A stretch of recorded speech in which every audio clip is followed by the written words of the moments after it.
Good morning, and welcome to the sixth episode of our groundbreaking podcast, Creating Value Wins.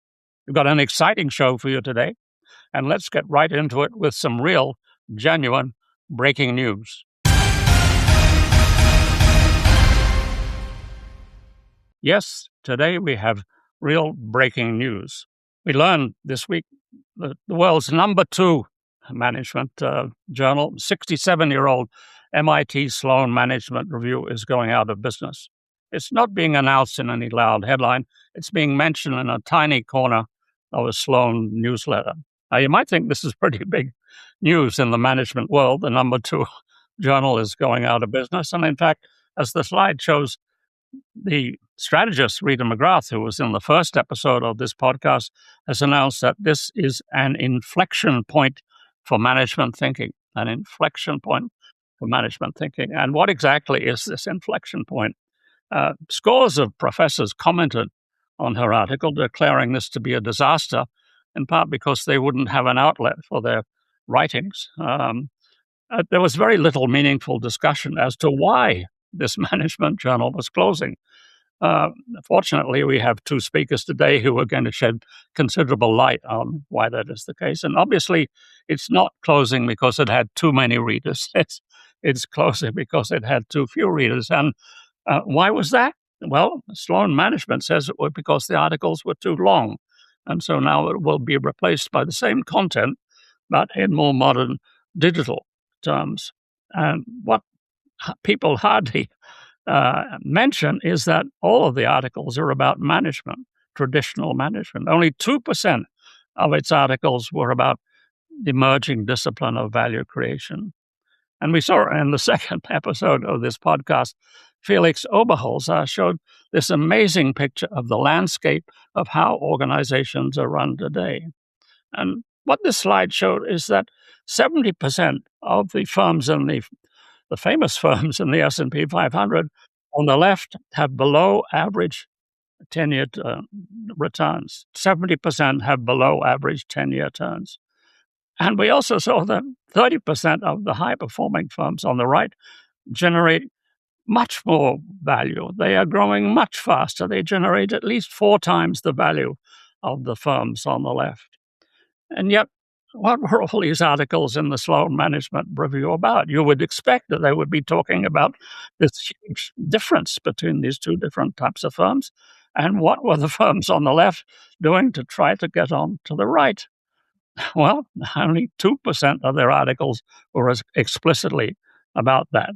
And 98% of the articles were talking about the low-value creating firms and what they were doing to adjust their traditional management to try to get a bit more returns out of it. There were only a few articles talking about what some of the low-performing firms on the left were doing to try to move into the under the screen on the right, and even fewer about what the firms on the right were actually doing to generate the huge returns that they are doing.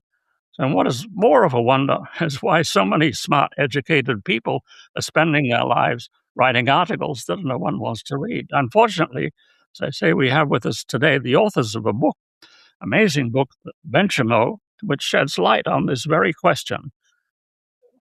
Welcome, Mark and Hunter. Let's hear about the book.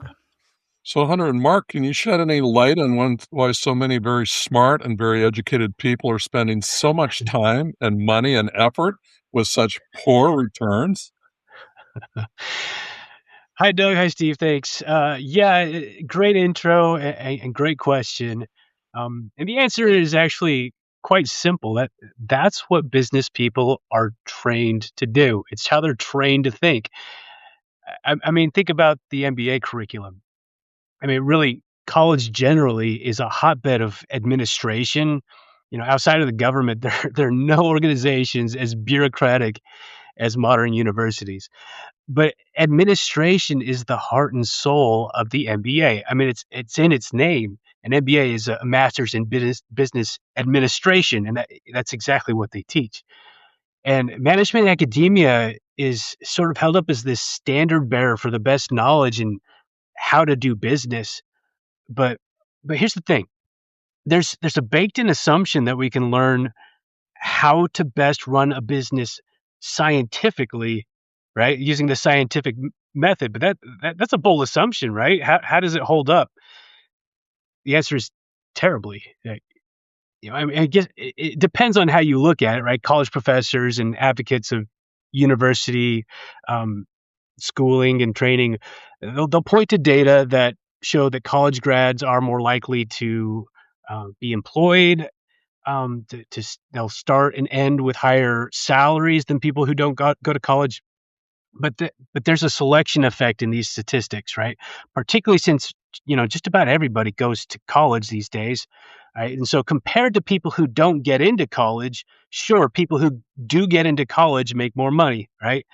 But we should expect that because that's why they were got into college. That's why they got into the better colleges, right? They're smarter, they're harder working. That's why they got the better grades in high school, right? So there's this selection effect.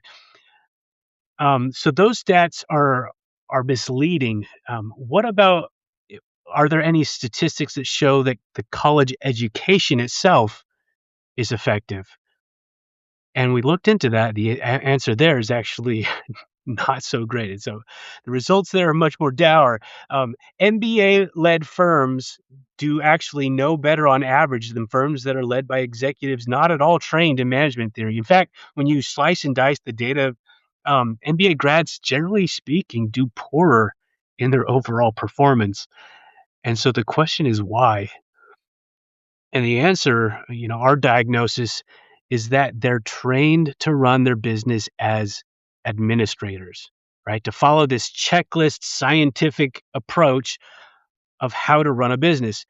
And as it turns out, that's a terrible way to run a business, right? Because there's no correct or optimum scientifically ideal way to run a business because every business is singular. Every situation is unique, right? So this idea or ideal of a scientific approach to business management is completely misguided and it's costing companies. So yeah, I'm not super surprised that the Sloan Management Review struggled and they had to cut the cord because that approach, what we call administration mode, doesn't actually work. And the data that you all, Steve, just showed us bears that out. Thanks, Mark. And let's talk about the other side of the coin, the venture mode. Could you tell us what is the venture mode? How does it generate so much more value? And why aren't these other firms doing it? I mean, these are smart people. These are educated people. These are educated people. Why aren't they doing it? We heard in an earlier episode that when Eric Schmidt, who was the CEO of Google, was explaining the venture mode back in 2007, the reaction of the business school professors and Gary Hamel was that this venture mode was too risky even to talk about, let alone promote. Who was right, Eric Schmidt or the business school professors? Let's hear about the venture mode. Yeah. I mean, so Eric was right, obviously, right? Companies should, and in fact, need to be run in an entrepreneurial fashion, what we call venture mode. Is it risky? Yeah, I suppose, but not riskier than normal business. All business is risky business. Are you maybe safer to focus on competitive positioning and organizational efficiency?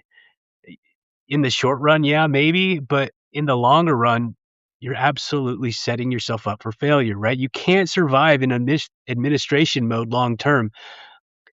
Your more entrepreneurial competitors will create more value than you, and then you're toast, right? So remember that your customers are the only one, they're the ones who actually pay the bills. Let me jump in there as Mark's co-author in Venture Mode, and I'll tell a story that illustrates the principle that Mark just explained. And it's about a Chinese company called Handu that doesn't get a lot of publicity in the U.S. So a brief history. In 2006, an entrepreneur named Peter Zhao started a company on Taobao, which is the Chinese equivalent of eBay, with no capital and no brand and no inventory. He was what we would call today a reseller. And he was sourcing Korean fashion and selling it online to Chinese consumers. He was creating value because Korean fashion was attractive to the Chinese consumer, and it was hard to access. So attractiveness and access create value. His first year revenue was about $30,000 in rough translation. By 2012, that business was $1 billion. And by 2016, it was $2 billion. That's about a 70,000-fold increase in 10 years. So how did it work? And Peter Zhao invented something he called the Integrated Operating System for Single Products, which probably sounds better in Chinese. But here's how that worked. He had a group of autonomous entrepreneurs in teams of 3, a web designer, a sourcer, and a tech expert, who were responsible for their own line of products. They were responsible for sourcing them, for marketing them, for selling them, and for generating revenue. There were no managers. It was a system whereby if they attracted customers and therefore revenue, then they got more resources. If they failed to resonate with customers, then they got restructured. They either got exited or they got refolded into other teams.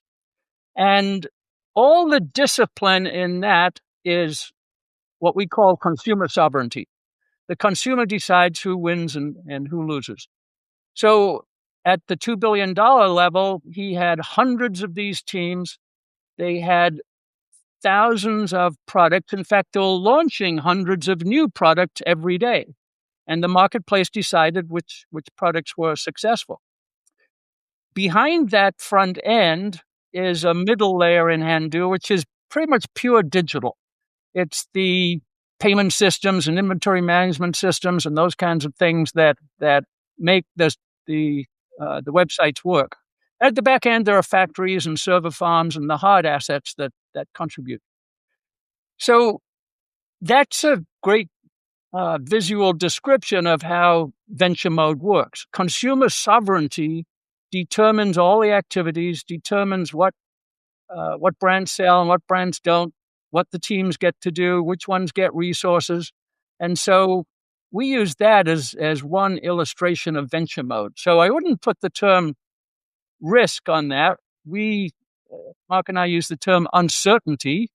No one knows which Chinese consumers are going to buy which Korean fashion goods, but you act, you get a response from the marketplace, you respond to that response in turn, and you have continuous improvement and 70,000-fold growth. So that's one story, I think, Steve, that illustrates how venture mode works. Yeah, and if I can elaborate just a little bit on that, that's a great example of the failure or the faulty thinking of this thing that business professors call customer loyalty, which is a myth. Customer loyalty is a myth, right? Customers aren't going to keep buying from you just because they like you. They keep buying from you only if you are creating value for them. And insofar as you keep creating value for them, more value than your competitors, then they'll keep coming back. But they're not going to sacrifice their own well-being just to keep you in business, right? So Handao is a great example of that. The singular customer focus, always striving to make your customers' lives even better, to find new and better ways to serve their needs. And if you keep doing that, that's what we call venture mode, then you're in a good spot. But if you're not doing that, that's where you're actually at risk of failure. Thanks, Mark and Hunter. I'd just like to pursue a little the idea that these teams are very disciplined and they're working as a network in a disciplined fashion. But we all know that in order to get discipline in a big organization, you need hierarchy. For thousands of years, we have learned that if you don't have a hierarchy, it's become a very undisciplined activity. And yet your book tells us that's not so. Networks, these teams can outperform hierarchies. How can that be so? How could a large firm, 50,000 employees, be able to withstand regulatory scrutiny, capital-intensive projects, the stock markets, investigations of it? How exactly could these organizations present themselves in a coherent fashion without having a strong hierarchy? Yeah, so that's the difference, Steve, between the concept in administration mode that Mark talked about of authoritative control, layers of hierarchy, as you describe it, with managers passing down the policies and telling others what to do. It's highly restrictive and it's a control mode. And the modern systems of venture mode don't control through hierarchy. They achieve coherence through creating the conditions where people can work together entrepreneurially for a goal. So things like purpose and culture, those elements that we think of as soft skills, when they are deemed the conditions in which we work, then people can produce all of those kinds of consumer serving results that Mark talked about. So a great example is Hire. Thinking of the Chinese company again, it has about 140,000 employees, I think. They've broken up into micro enterprises, which have a target customer. They sell boring things like washing machines and dishwashers and things like that. And if you look at the Shanghai Composite Exchange, they've outperformed the average firm on that exchange by 10x over the last 10 years or so. So these large corporations can be coherent if you create the right conditions, as opposed to being static by creating hierarchical control. Some writers argue that venture mode may be okay to explore new uncertain contexts, but has no place in the stable bread and butter that make up the majority of the firms in the marketplace today. So how do you respond to the charge that venture mode is idealistic for high uncertainty environments, but underspecified for stable, complex operations? Well, that's a good question. Name me a big company, however stable the industry, that got big in administration mode. All companies that became big got big because of their entrepreneurial endeavors to create new value.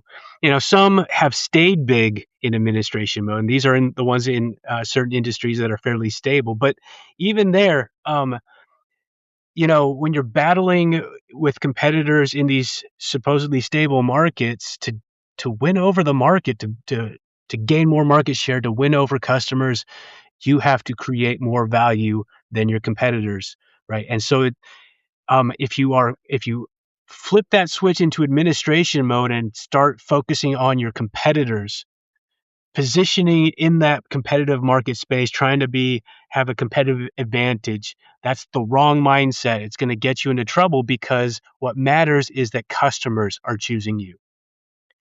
And so if you are not focused on your customer, if you lose sight of their needs and what would make their lives better next, then your competitors are going to do that better, and that's when you get into trouble. So you want to stay in venture mode, even in a stable industry, to always be creating new and better value for your customers, and that's going to keep you in the dominant position, even in stable industries, right? So get good enough out of your vocabulary. You never want to be good enough for your customer. You always want to keep getting better. Thanks, Mark. We now turn to our special segment on the world's dumbest management idea.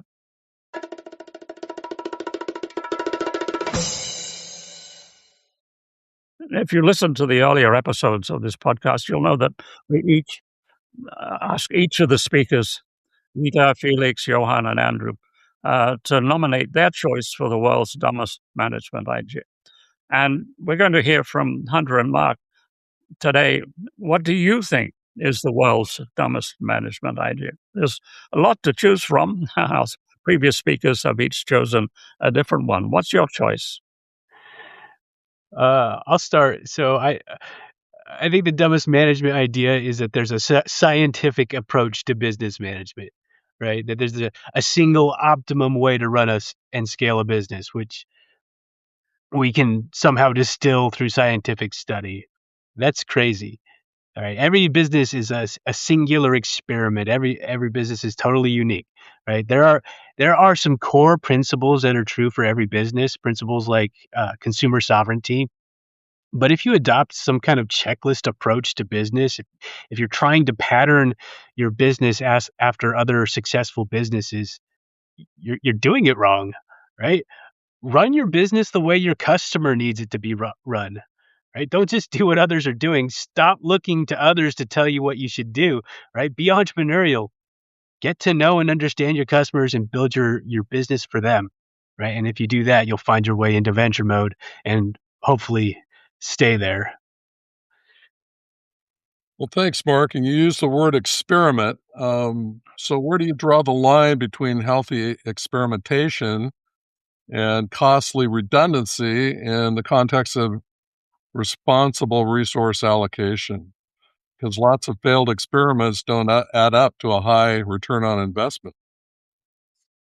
Yes, I can. Let me jump in there, Mark, and talk about the principles, and maybe you can add to it.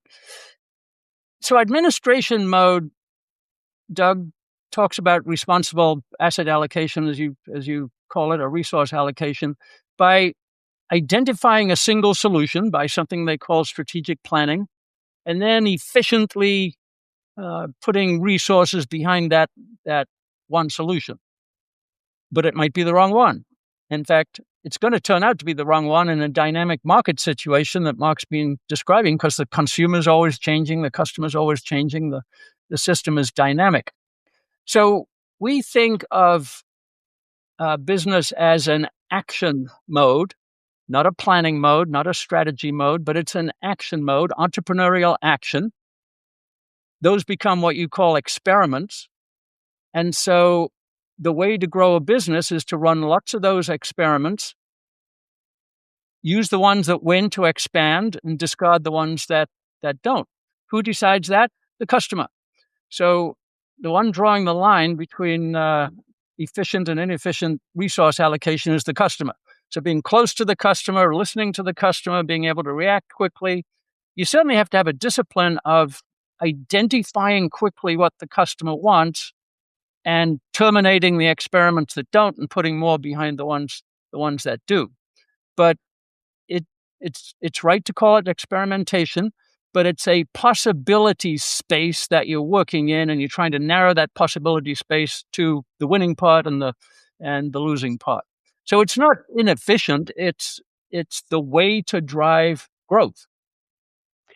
To add to that, we tend to think of experimentation as not exactly random, but you've got a hypothesis and you're testing a hypothesis through different tests, designed experiments. But in venture mode, your experimentation is driven by what we call entrepreneurial empathy, meaning you have learned the life of your customers. You have come to a deep understanding of who they are, how they see and experience the world, how they experience their specific needs that you're trying to address in a way that you can really understand, like, what are the mechanisms by which these needs could be satisfied and perhaps done better than in previous iterations. And so this experimentation is developmental. It is experimentation, as Hunter said, but it's driven by a deeper understanding of customers than hopefully your competitors. And so it's not super risky. It's not um, it's costly in the sense that you're trying to you're investing in new things, but at the same time, the payoff is necessary. Otherwise, you fall behind. So the more empathy you have, the closer you get to your customers, the less risk, because the more the chance of success goes way up because you understand what the problem you're solving really is.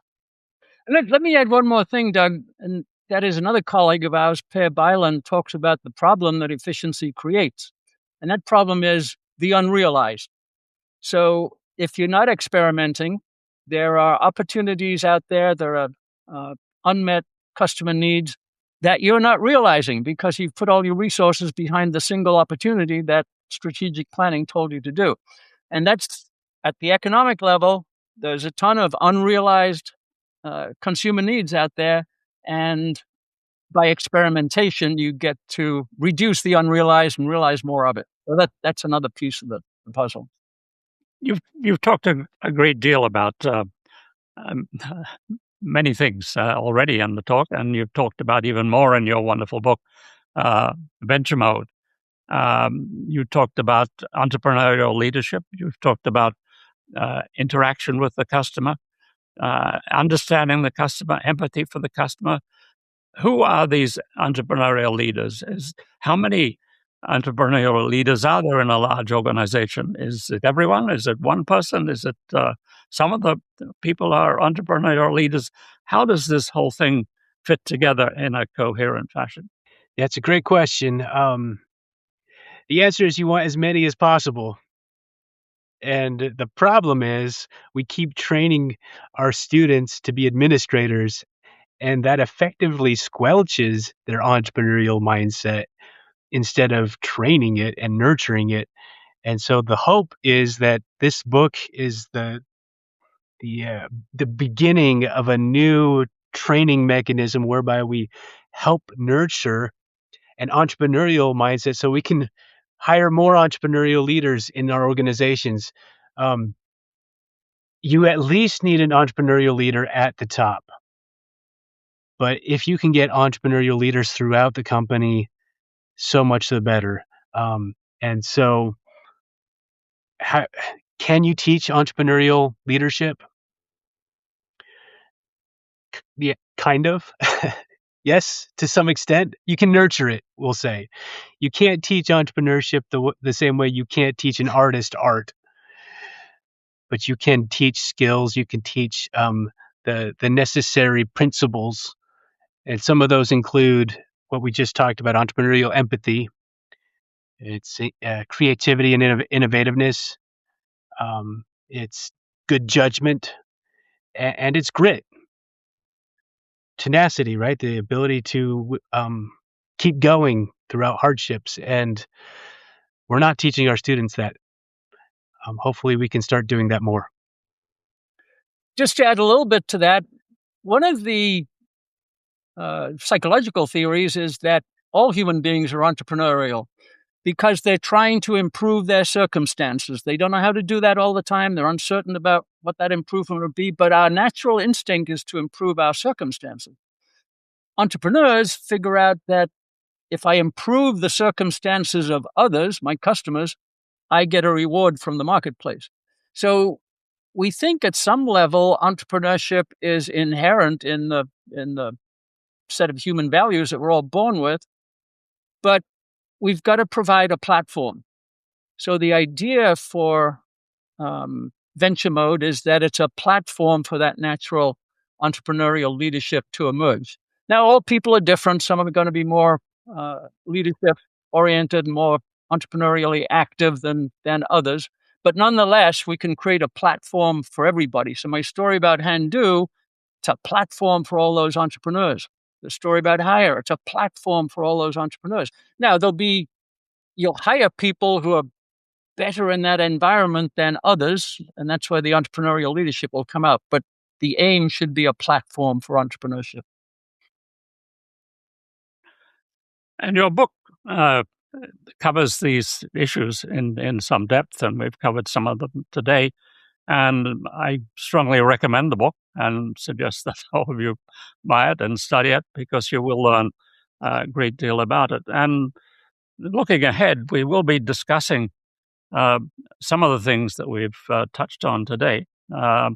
We will be, in the next episode, be looking at the issue that Hunter has just mentioned, that, in fact, everyone is really trying to make something better. They might be trying to make something better for other people. They may be trying to make something better for themselves at the expense of other people, and others are undecided what they're trying to make better. And this is one of the issues that we'll be exploring in our next episode, which is building on a series of articles that I've been sharing on Forbes, using illustrations from fictional settings where we can actually have a discussion about difficult issues, discussions about organizations where everyone is out for themselves. And taking an example like Shakespeare's Hamlet, or in fact, everyone in that scene, everyone in that play is really fighting for themselves. What did you do if you're like Hamlet in that scene? How do you come to terms with that environment? Or a film like Devil Wears Prada, #2, which has just come out, and which some people are trying to create value for others, and other people's are pretty much, although they don't admit it, looking after themselves quite intensely. How do you survive in that kind of environment? Or maybe a different kind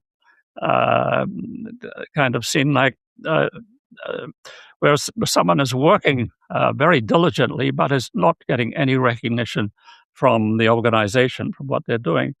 We take the example of Cinderella, a famous story that we all know, where someone was working in a very difficult environment where he was being crushed by that environment, but nevertheless eventually found a way to survive and even flourish. So what can we learn from those stories that can start to shed light on the different settings that we find ourselves in, the different firms, and use that as a way to have a discussion about issues that we often don't get to in an organization. And so read those articles, and we'll be discussing that in the next episode. We'll also have an episode coming out of an exciting new book called The Octopus Organization, which discusses some of these issues from a very different way. That some of these organizations in venture mode seem to resemble an octopus in the way in which they operate. And it's a fun book that also has some deep insights about how these things go. So thanks a lot for joining us today, and looking forward to being with you on our subsequent podcasts.